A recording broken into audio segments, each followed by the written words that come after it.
All right, continuing on. Remember, the English had begun to lay claim to large areas of North America. After all, the Spanish were claiming most of Central and South America, and even southern part of North America as their own, and the French had claimed much of northern North America, where today's Canada would be.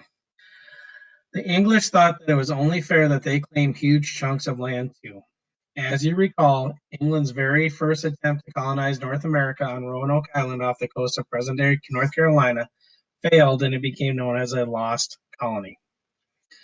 But in 1663, Charles II, the son of Charles I and the grandson of King James I, decided to try again near the same area. Charles II eagerly gave a charter or official document to 8 of his friends that stated that the land between Virginia and the Spanish colony of Florida now belonged to him, as well as to England, to be precise.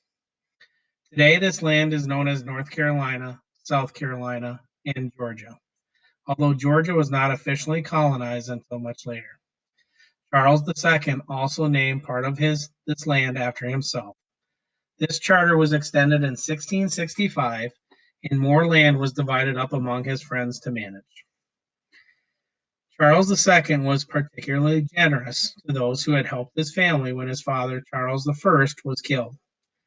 At that time, Charles II had been forced to flee to another country.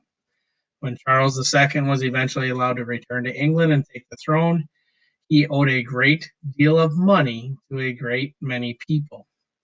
His way out of debt was to give them North America, or, well, parts of it anyway. Having heard how successful Jamestown was, hundreds and then thousands of English flocked to the South and to the Carolinas in particular. In 1670, a busy seaport was established called Charlestown. I'm sure you can guess who Charlestown was named after.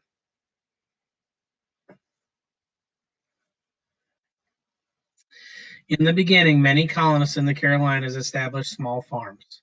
Before long, large plantations replaced small farms for the purpose of growing cash crops.